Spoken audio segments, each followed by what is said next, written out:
Welcome back to It Comes Down to This. Today we're talking with someone I've known for 10 years, Andrew Deutsch. And I've worked on a few projects together over the years and thought this is the perfect time to have him on the show because his company is celebrating a pretty significant milestone. Andrew has spent more than 3 decades helping companies grow, fix what's broken, and navigate some incredibly complex business challenges all over the world.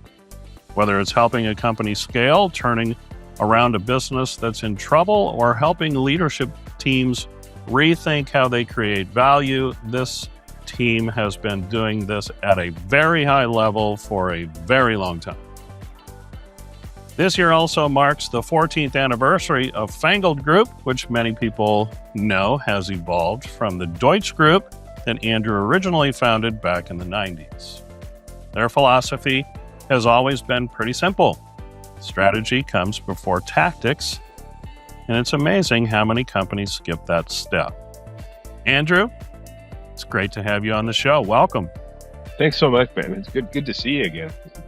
Likewise, this is going to be fun. I'm glad that you took up the challenge. So let's start here. You've spent over 30 years helping companies grow. When someone brings you in, what do you usually find is actually holding them back? Because I have a feeling it's rarely what they think it is. That's exactly it, is that they don't know. The first question we always ask is, what do you guys do? And rarely do they know. And I know that sounds silly because they do, but you'll talk to them, well, we make this product, we make the other. And what really we find is that they serve a purpose. For example, company makes steel drums. We make high quality steel drums. That's what we do for a living. You say, well, hold on a second. What do you actually do? We provide that factories don't get shut down because they're short of product. We provide that things make it from one place to another without destroying the environment because they're solid. There's all of these things that they do, and they're so product focused that we make stuff. So beginning from there, we can start to really dig in and find out what is the value proposition from their customer's point of view. What is it that you do that gets people to want to do business with you, which is always the second question. Well, now that we know what you do, why would anyone want to do business with you? Why would anyone ever want to work for you? And from there, we can start to build out the strategic approach to the market. So when you say that, for one, I completely agree. A lot of people like to talk about what they do. In fact, we're conditioned to do that, aren't we? When you go to a networking event, first question somebody asks you when you shake their hand is, what do you do? So I've found that to be the truth. What you're talking about, though, is problems and outcomes. Is that true? Yeah, it's really focusing on what is a company's, true value proposition from the viewpoint of the customer. What do you do to make people's lives better? What do you do to make people make more money? What is it that you're actually accomplishing through your process, not what do you make? Right. So give me an example of how you help them dig into that. So I used the example earlier of the steel drum industry, and steel drums are, in most people's mind, a commodity. It's you moving chemicals, coatings, things around. So we did an analysis of that particular company, and we said, what is it that makes people want to do business? They were a small independent company in the midst of these behemoths, global players that are all over the world. And why would companies do business with you that haven't left, that won't stray for 20 something years? So we wanted to see what do your customers value in you? What are customers that use you as a second source? They do business with the behemoth, but they use you every once in a while. And what about people who left you? What are those things? And after listening to, we make these out of American-made steel, they're traceable, all of the things that are basically, we meet ANSI standards, we're ISO, all of those things that they said is what they do, none of that seemed to matter to the customers because they're all table stakes. You can't be in that business without doing these things. So what was it? Number one, they answered the phone. When I call those other guys, it could take me a day to a week to get a response, especially when I have a problem. When there's a problem, they give me white glove service. If there's a leak issue, if there's something going on, they put me ahead of the line. So there was this personal touch and service. And the third was that they had the ability through their flexible manufacturing process, because there's hundreds of, literally thousands of different configurations of drums. Because of the way they manufactured, they made every kind of drum every day that they needed, as opposed to for the next 3 weeks, we're only making this one. So if I needed something, they could get me in production and get me in. Nobody else could. So it was all about providing the best customer service, no downtime because of the flexibility. If a buyer made a wrong purchase, they could get in the front of the line and get the right thing. It was all of that that they did. So in the process of sharing that with the market, the company went from, believe it or not, 38 to 40 million a year in sales to about 85 million in sales in less than 2 years, because the buyers recognized this is the company that will keep me out of hot water with my boss, because I'll always have a solution no matter what. So it's just one of 100 plus examples of projects that we've worked out. Yeah, I think that's really interesting. Sounds like, you landed on what differentiates them from competitors, but Hmm. one thing that stood out to me that I heard you say was they were able to create custom solutions where are custom drums, like sizes and stuff, real time, where others couldn't. Yeah, Was not so much that the sizes, but the actual configurations. It would take us another podcast to explain. It's one of those products that you look at, you add a steel drum, and then when you Mhm. find out all of the different thicknesses, the Yep, types of chemicals there's a whole bunch of stuff to it. But it's finding how you differentiate doesn't matter unless your differentiation has a value that somebody could want. I mean, oh, exactly right. It's you selling plumbing pipes that come in 30 colors. Well, we differentiate. We can do 30 colors. Well, who cares? exactly It's inside the wall. that is spot on. So their differentiation, though, was actually solving a problem, Hmm. and that was what created the value. Would you Yeah. agree? Oh, Now, absolutely. And there's other things that in terms, because of the operational background of what Fangold and what I do, is we also looked at their manufacturing processes and ways to leverage that to not only increase margin but also create better products for the customers. And we have a theory of fresh eyes. Most companies are so close to what they do that they can't see around it and beyond it to see all the innovative ways that they could do things differently, which is different than most companies that are just marketing houses. Is that we look at the total operational aspect of the business as well as the messaging and marketing and the sales structure. okay, explain that to me a little bit more. So from what I'm hearing, you're not coming in looking at basic marketing problems. You're almost coming in as a business consultant, Correct. looking at systems, processes, how they can actually better the business.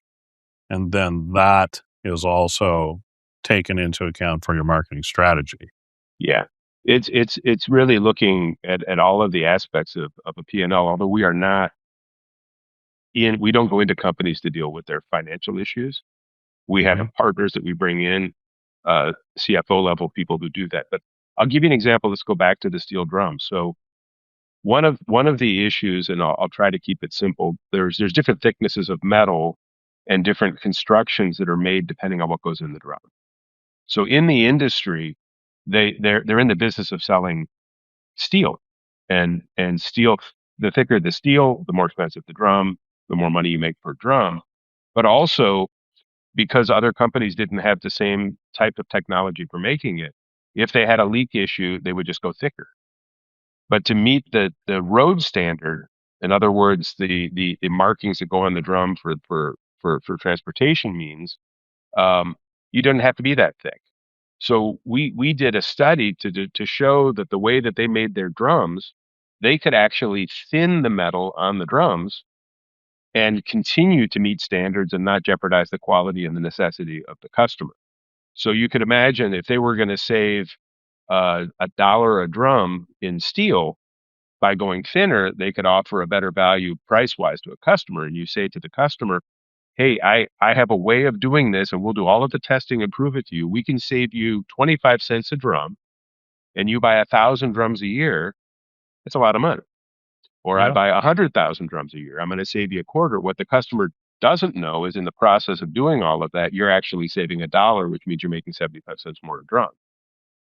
So we looked at that operationally and how do we do that to make sure there's no quality. Everybody else throws metal at the problem. These guys threw technology to make a better drum. And in doing so, not only did sales increase, but margins on every drum that was sold through that programming increased, making the company more profitable. And it became a marketing story of, hey, we can save you 25 cents a drum and not jeopardize. Everybody else is raising prices. We're looking out for your bottom line. Yeah, I think that's brilliant. And that's not something you typically hear from, the average marketing company that's going to come is in finding those brand stories, if you would, that are actually going to move the mark for a company. Something you mentioned in there about technology and people looking at the latest technologies. Everybody wants the newest platform, Mm-hmm. the newest AI tool, the newest marketing strategy, right? But how do you help leadership teams figure out what actually deserves their attention instead of just chasing everything? Yeah, well, I'm pro and anti technology all at the same time. So I one of the advancement of the company. I was involved in the purchase, and I'm actually now the CEO of a company called Shopsmith USA, who manufactures a woodworking system that, believe it or not, next year will be 80 years in the market. Um, it's the first time where we're turning around a business where I actually have ownership in that business. So it's a long term as opposed to a short term consulting gig. That goes to my time. So when we looked at what the previous leadership was doing, um, there were all of these moves towards sort of an automation process, email campaigns that would be on a cycling basis and things like that. So as we looked at it and talked to the customer base, it became so impersonal that nobody cared anymore. Nobody was reading. The company was in financial trouble. There's a whole history to that. So what we've strived to do as the guy who's getting the advice from me for me, I always joke, if somebody misbehaves, I'm gonna have to report you to me um, in the process. But looking at all of that, it really showed us that if we were to go to one of these automated AI email campaign constant things to the customers, we would continue to lose our customer base. So now we've sort of shifted to a much more personal approach. Um, we use the AI and other things sometimes to edit things that we're writing. We use it to monitor, but the responses that go out are all personal. So we'll see, for example, in the social media space, through systems that monitor, we'll see things that people are saying. We don't allow AI. We don't allow some virtual assistant off in some foreign nation to talk to our customers. We see Right. those alerts, and then we personally formulate the responses. So there may be, and it's happened, somebody say, hey, I've tried to call customer service twice, nobody answers. So do you want as a customer to see an automatic response that says, we are so sorry for this and we will be getting, no, it's, hey, this is so and so from customer service. I apologize for right out in the public in the eye so people can see that we're humans. Let's get this straightened out for you. I'm reaching out to you directly.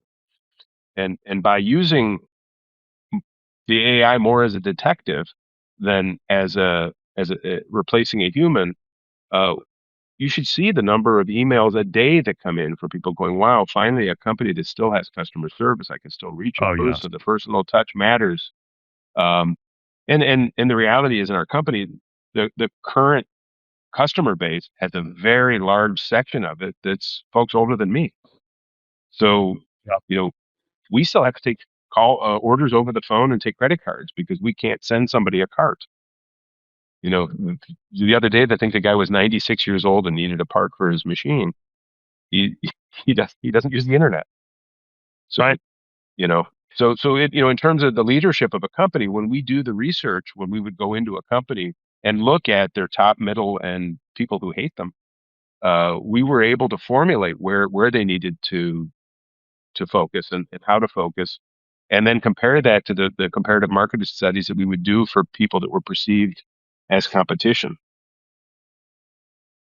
Yeah, I think it's brilliant, and I totally agree with you because I think there's definitely going to be a pendulum shift back away from the AI, especially from the customer service standpoint, because people do business with people. We are Yep. relationship driven, and you Mhm. know the difference. I don't care how good the AI is, you know the difference, and Yeah. just dealing with a person is always better. Maybe simple things are going to translate well for AI to take care of. But if you have something complex like what you were talking about, you want to talk to a person. Um, so, Andrew, I know you've built a reputation for walking into situations that most people are going to run from. I know that about Mhm. you. Um, so when a company's losing money, let's say the morale is shot, leadership's wondering if they can even survive. Mhm. What are you looking for during those first few days? What do you do? Getting paid first? No, I'm kidding. It's probably a good rule. Well, there's actually some truth to that. I've been burned a few times with companies that we were there, and the other thing that you notice is when a company's in distress, they're usually in much bigger distress than they want to admit. Oh yeah. So that there is a component to that. Yeah, and the first, and it's funny. Years ago, I was doing work for a company that was owned by a private equity group that they never should have bought it. And the CEO and everybody who knew the magic of the company got their big checks. They left, and the skeleton crew that was left didn't know how to run the business. So they hired what I would. I'm trying not to say what the company said. I don't want to get in trouble, but they hired the worst CEO I'd ever seen in my life. Guy came in on day one and asked for the personnel files by department. And he looked at that file and found who the highest earner was in each department because he had to cut costs, and he fired those. So not Oh, only had they lost the first tier of the ownership who knew how the company ran, but now they just let go the only other people who knew where a few of the keys to the castle were, and then wondered why the business failed. and So, then those people went off and made a company themselves, and well, he did. well, the worst part of this, which and again, this sounds like fiction, but it's absolutely not. They shared a building with another company, and that other company hired every one of those guys that was Oh, I talented. bet they So did. not only did the CEO come to a company that he destroyed, but every day he could look at the window and see the employees he shouldn't have fired walking past his window. So Oh, my land. Is yeah, that not great? I bet it's that's not an unusual story. yeah, it's a cross between that Idiocracy and some other Mike Judge movie. I mean, it's but you really have to see and ask that question. If we come up with a plan, uh, is there going to be access to funds to implement this plan? Because it's pointless to do Mhm. it. And many True. times the situation is we need to mend this company well enough that we can exit. And that's also a strategy that all has to be Sure. defined at the outcome with very frank and honest meetings. And I'd love to say that I've 100% success. I could go through stories where we failed too. They're few Mhm. and far between compared to the success stories that we have. But I'm not gonna I'm not gonna get on a call and say, "Oh yeah, we're perfect. We know everything." Yeah. There've been failures. There've been times that we didn't get paid because we didn't anticipate uh, even bigger hidden things. There was a company we were working with where it turned out that their accounting team didn't understand tax law and hadn't paid the proper sales tax. So a company that had about $1 million in sales a year was now owing $120,000 in sales tax that had to be paid within a certain period of time, or they were getting shut down. You can't anticipate things like that. Yeah. Um, so but really, it's the difference between consulting and getting a job is consultants must get to the crux, get to the point so much faster. That's why it used to be, and I haven't done these in a while because I've been so busy. But I used to have the pick my brain sessions. We had talked about that years ago. That people, Yeah. I'd give away 2-3 hours a month to people who wanted to brainstorm a project, a business issue at no cost. And some of it would turn into business, some of it didn't. And what people didn't realize was how selfish it was of me because it gave me practice. It was someone would have to come up with an idea. I'd have to ask the right questions, get to it, and find ways to help them see their business better in less than an hour.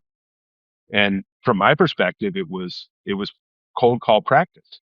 How do you speed up? How do you get better at your questions? How do you become more perceptive? It was more for me than it was for them, although they all got benefit from those calls.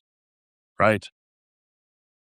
So you know, let's talk about the cultures, workplace cultures. Oh, When you're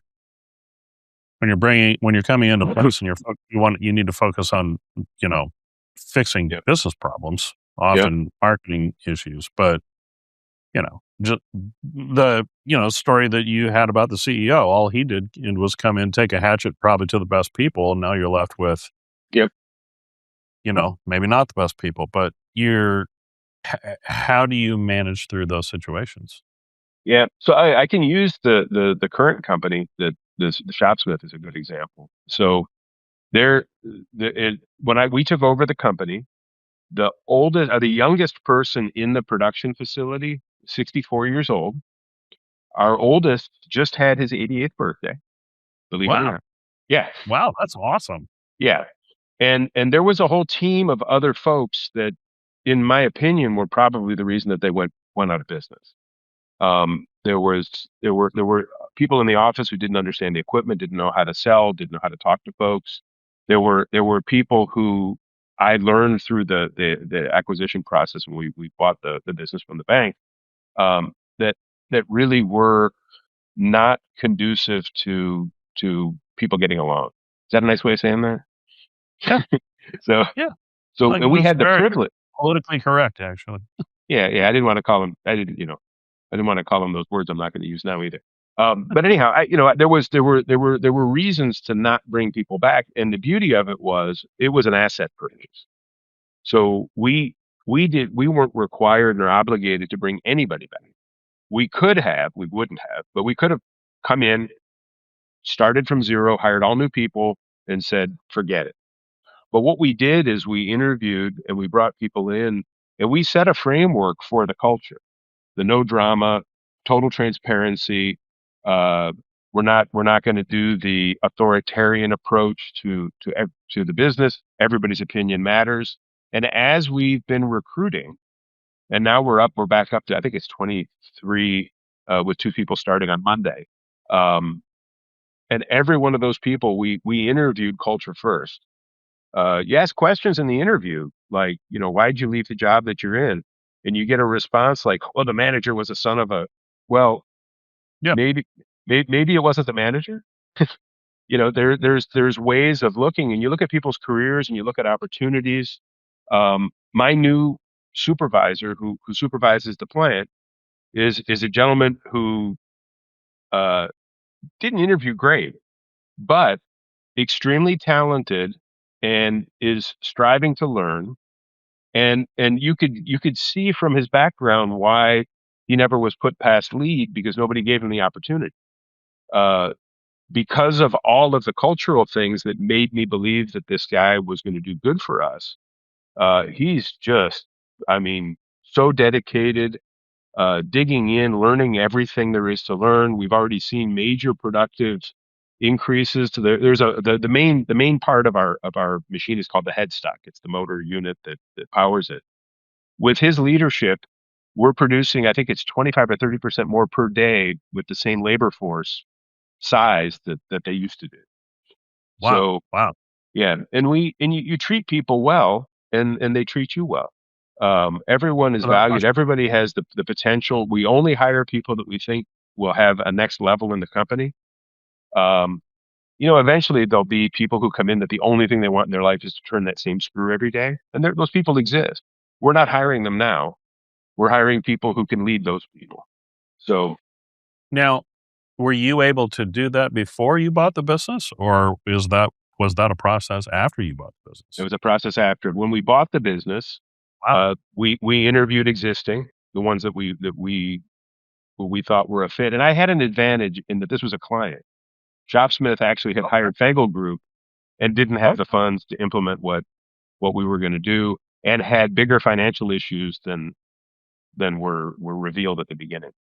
So in reality, They didn't pay my bill, so I said, "Heck you, I'm going to just buy you."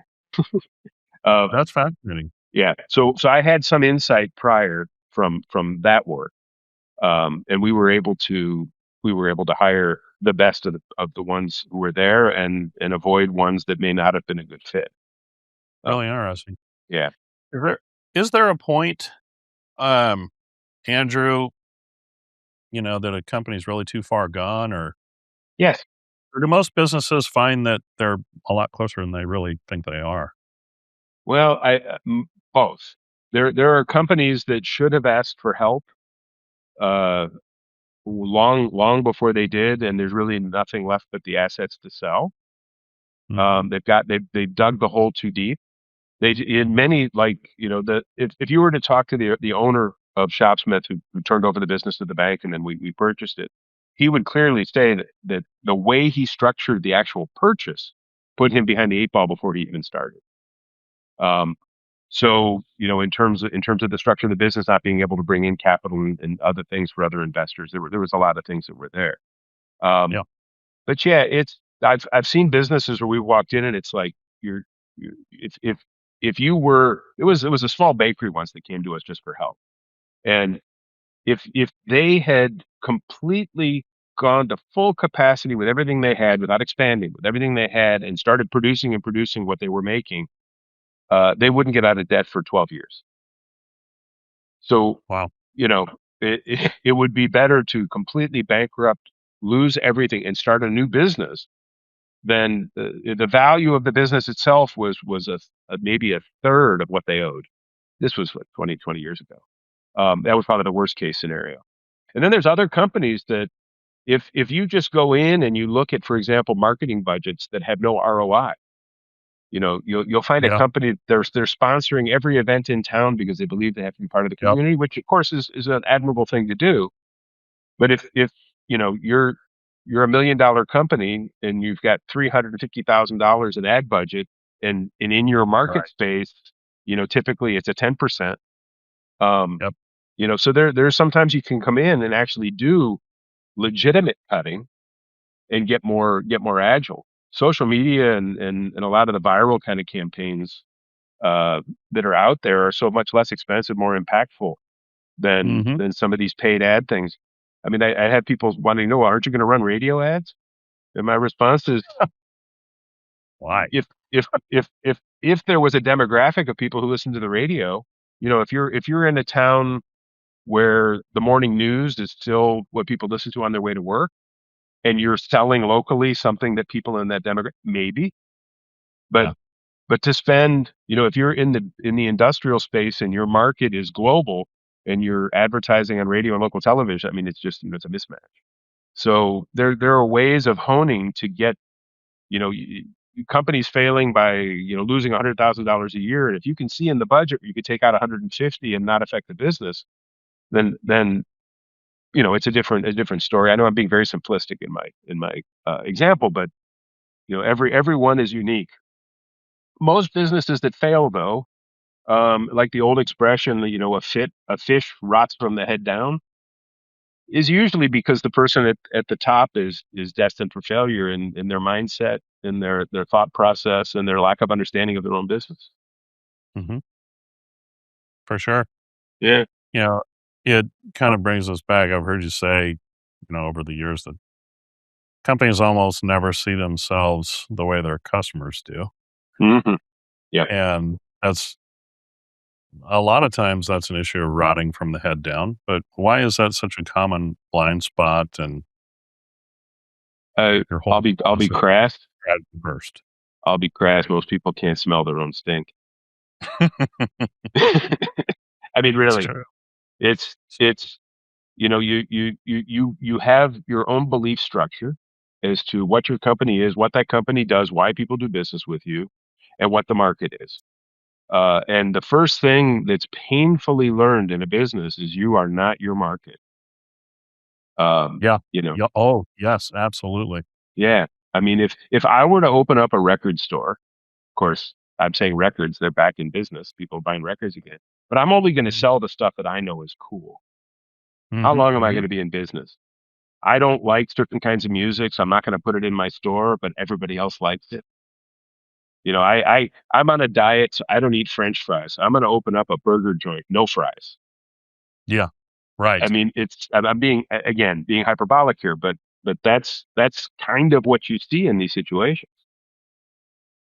It's very much the truth. Yeah. People, that is such a common problem. They Hmm. don't want to get out of their seat and go to the other side of the table and view it from, you Yeah. know, the standpoint of the customer. Yeah. My favorite Um, example on that, Eddie, I was helping a friend buy a car, and we're at the dealership, and they pull up this, to me, the most disgusting snot green, ugly. I mean, to me, it was just hideous. This car. And I jokingly, I'm in the business. I was like, I can't believe that the manufacturer would make a car that friggin' ugly. And the salesman turned to me and he says, "They're coming to pick that up. That's the fourth I've sold." So, so you want me picking colors at the dealership? yeah. Yeah, Uh, it, it, it isn't about me. it totally the truth. Yeah. But what do you say to the leadership in companies that want to skip that part and just make you the order taker? Just build my website. Just run this ad. Again, here we go. You're leading into the core of the beginning of the conversation. Websites are tactics. Yep. If we can't agree on the strategy, then there's no point in us doing any tactical things. And this is the leads to the other answer to your previous question is the biggest challenge businesses have is people don't know what the difference is between a strategy and a tactic. Tactics Right. are how you put your strategy to market. The Right. strategy is all of this information about who you are, what's the value proposition, what is the customer, building that first, knowing what are the markets you want to play, what are the markets you don't want to play, who are your key customers, who are folks you want to avoid. There's an entire strategic approach to building that. What is the overall brand and look and feel for your company, and then the tactics are, well, how do you get it out there in the market and make it happen. Exactly. And most companies that fail are tactics. I'll walk into a company and go, well, you've been here a week, sales are down this week, what lever should we pull? And Yes. the answer is, well, we haven't built the levers yet because we don't know what we want to happen if that lever's pulled. There's that's the major issue. So and I'll talk going back to the company that we're running now. Um, the strategy that they've had. So one of the arguments in the market against Shopsmith as a company is 80 years old. There are thousands of these machines out there. You go on Facebook Marketplace, you can buy one for $1,000, $500. New, a complete decked out unit, 6 grand. Why would anyone do that when they can get a used one? And they ran away from it. Oh, well, they're old, they're broken, they're whatever. I look at those and I say, well, let's embrace it. First of all, proof that we're a great company is that machines from 1947, 1948 are still in use in people's homes. Absolutely. That's one. Number two, we still support most of those machines starting from 1953 forward. If anybody buys one of those machines, we have support for that machine. We have upgrades. We have a whole process of things that we can do for it.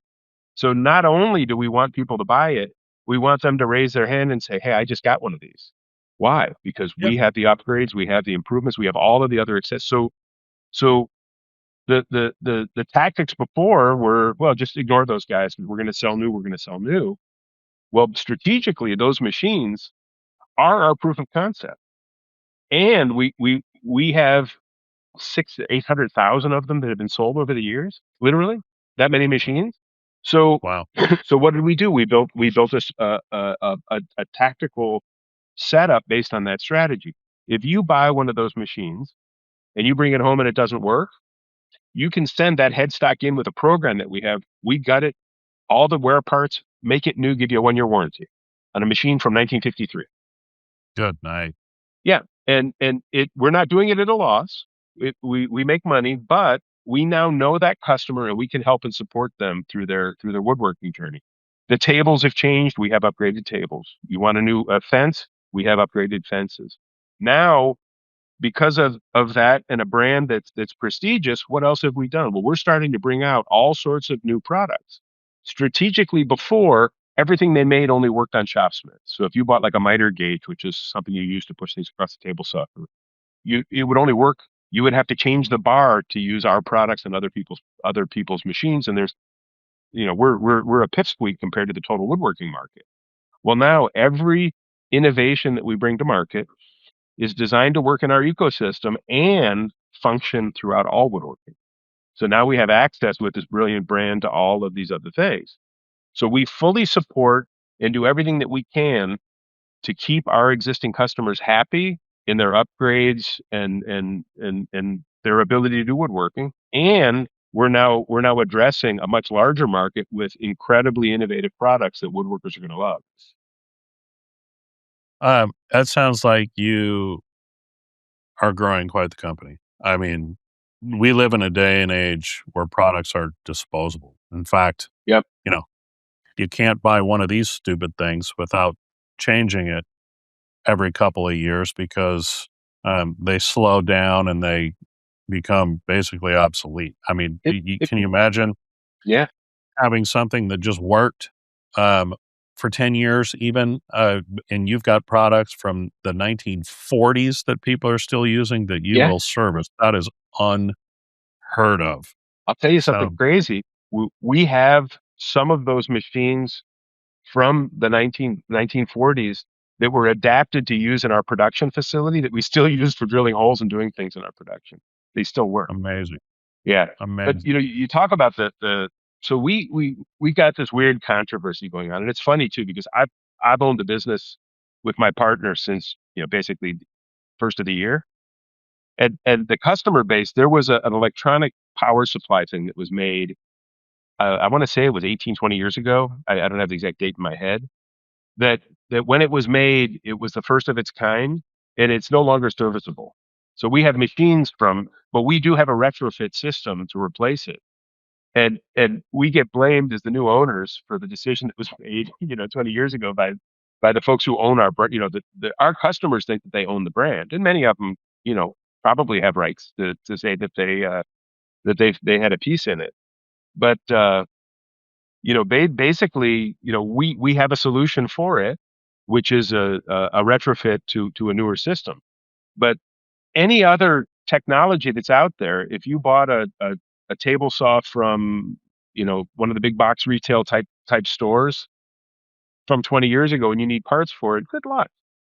I Yep. mean, but because of the brand that we have, there's sort of this attachment to, well, you guys can service stuff back to 1947. How come you can't service this? And Yep. and so we deal with it by providing the currently sourced power system that we have uses components that are multi-sourced. So if one of our suppliers goes out, we can get the replacements. It's more the thought process is that this should be good for 20, 30, 40 years.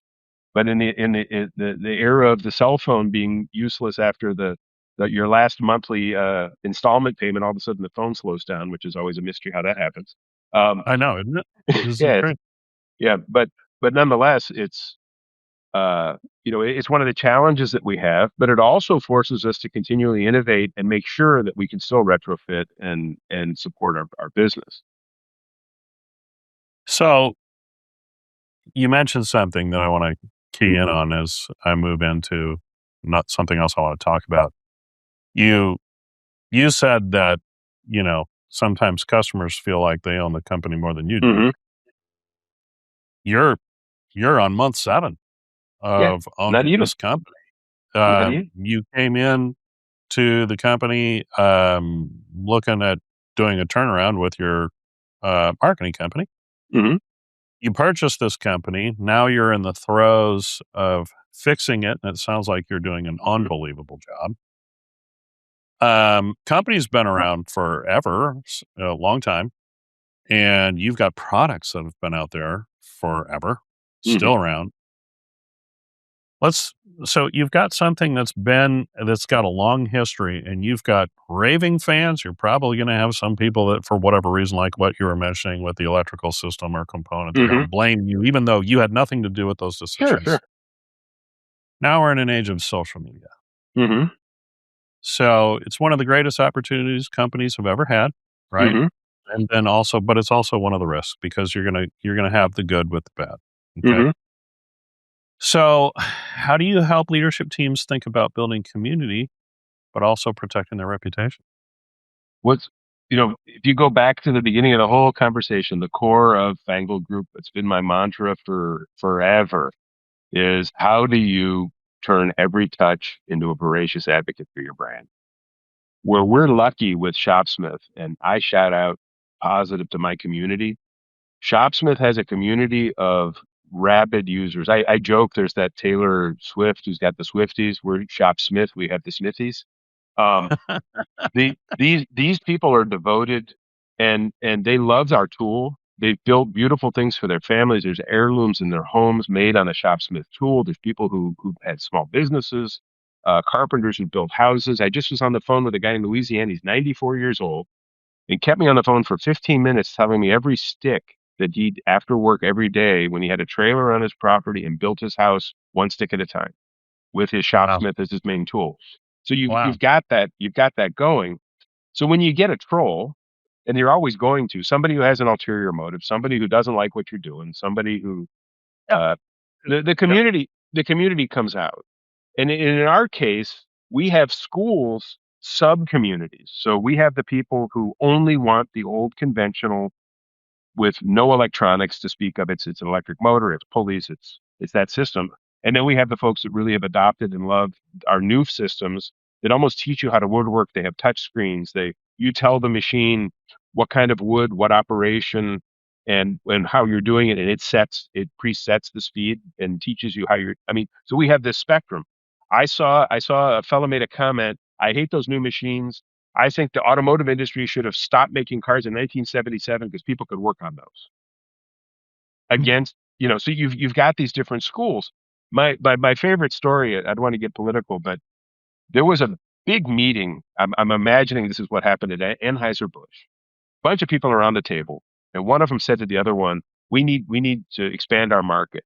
And the other one says, you know what I heard? It's a rumor. I don't know if it's true, but did you know that gay people drink and they have money?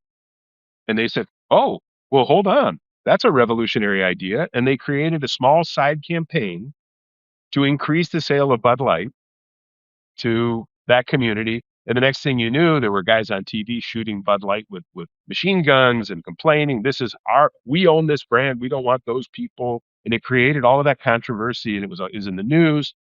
You can't buy publicity like that. I just happened to see this event where these guys were beating the crap out of each other in front of the White House on a lighted stage. You know who sponsored it and sold a bunch? That brand of beer. Yeah. So how do you deal with it? You let the community deal with the trolls unless they cross the line. If they're doing things that are purposely trying to damage your business, creating false narratives, producing information that isn't correct, and then you have to do something about it. Because at the end of the day, um, you know, there's a line where passivity can't be part of it, but in doing so, it has to be done in a positive way to support your community and show them that you care about them and you're protecting them and giving them the best possible experience with your brand and your product. So what do you do? Well, ask politely first. I always tell people that the way I live my life is you treat everyone with kindness unless they ask you not to. And then sometimes you have to take things to another level. But that's the rarity. Um, Typically, if you share with someone the damage that they're doing, or figure out what their motive is, usually those things can be pretty passively taken care of. If not, it's one of the things that you got to deal with. And a lot of times, what I'm discovering is that the trolls are tied to uh, other industries that want to hurt you. For example, if if you own an electric car and you join a Facebook group for your electric car, every day you'll hear claims from somebody, oh, I bought this and this horrible thing and the dealership can't. And if you trace it back, you find out that it's somebody from overseas, it's a bot, it's fake, and they're tied to an industry that doesn't want electric cars. If you have a speaker company, you'll have audio speakers, and you have audiophile quality people love. There's always, oh, those things are junk, they burned up, and you look.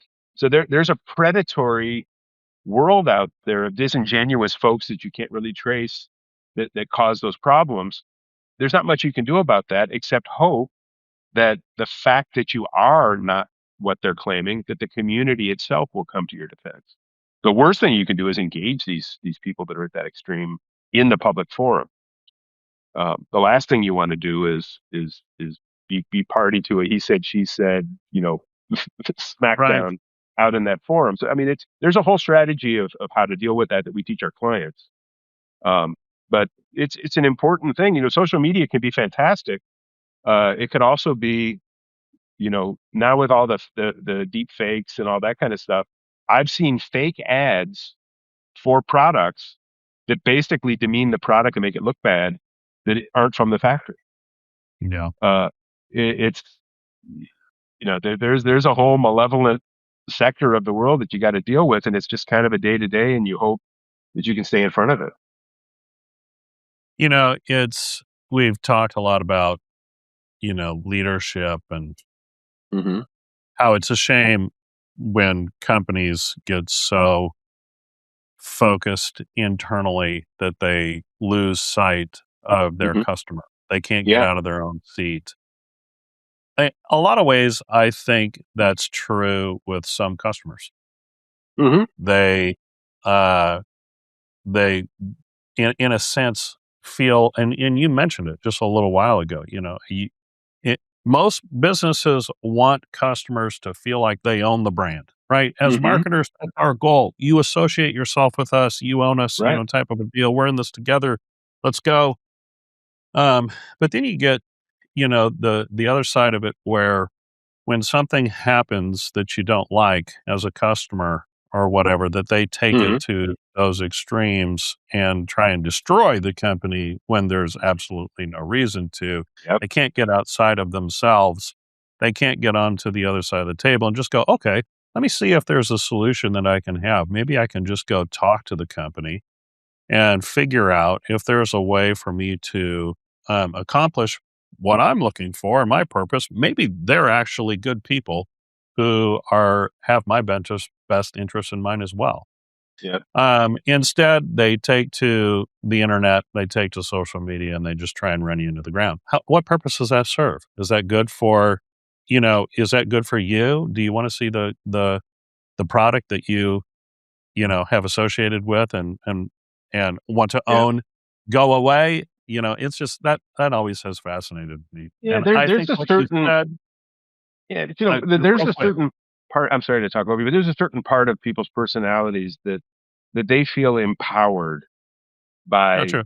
I've said this, and people laugh at me, but I want to petition Webster's and Oxford Dictionary. They need to change the spelling of the word courage to start with the letter K instead of a C, because most courage today comes from a keyboard, and that starts with a K. It's true. And it's Yeah, true. yeah. I It is mean, true. Are you familiar with the what the Dunning-Kruger effect is, the psychological study? No. So it basically explains why people who have very little information think they're experts. So the short of it is they would give people these skill tests, and then at the end of the skill test, flip the paper over and write on a 1 to 10, how do you think you did? And the short version of it is that at the end of that evaluation, people who did pretty badly always thought they did well. And the people who did really well would say, 6, 7, because, and it's, in society today, someone will see one weird, a fact that they think is a fact, and now they're an expert in the field. Yeah. Um, Yeah. so what happens is people don't want to feel stupid. They don't want to be told that they don't know stuff, and they're all self-proclaimed experts in things that they're not. Yeah. So with that, wanting to feel that you're right when a brand does something that you love and you don't like what they did, it's yours. I mean, imagine if you go back to the Taylor Swift analogy. Next week she's going to put out an album of death metal. What do you think her fans are going to do? And by the way, she's not, but Yeah. before I end Yeah. up getting attacked by a bunch of Swifties. But it's True. a beer company whose brand is country folk. And now they come out with one for a completely opposite market. They're Yep. well, that's not us. Yep. So there's but as brands grow, the risk is to go far off into a different space with the same. If tomorrow Lamborghini came out with an economy car, people who Yep. own Lamborghinis would go, well, you just lost all the value in your Yep. brand. You ruined the brand. Mm-hmm. Yeah. So yeah, Well, there's a lot more to it than we're going to accomplish in the initial podcast on that is, topic. That's but a whole other. I think one of the primary things that you said as a brand, you always respond positively. Yeah. And, you treat the customer as you would want to be treated yourself. Yeah. And never hide from your mistakes. Yeah. The reality is that power supply thing I was talking about, when they did that was an error. They didn't do it right 20 years ago. Right. And now how do we make it better, and how do we prove that we learned and we're not going to do it again? That's what the brand wants. That's what the people want. That's what we're doing. Well, Andrew, congratulations on the anniversary. Thanks. I appreciate you taking the time to come on the show. It's been a great conversation, as I knew it would be. I think one of the biggest takeaways from this conversation is that most companies don't have a marketing or sales problem. It's quite often a strategy problem. So until you solve that, everything else becomes harder than it needs to be. So I guess it comes down to this. Focus on strategy. Everything else is implementation around that.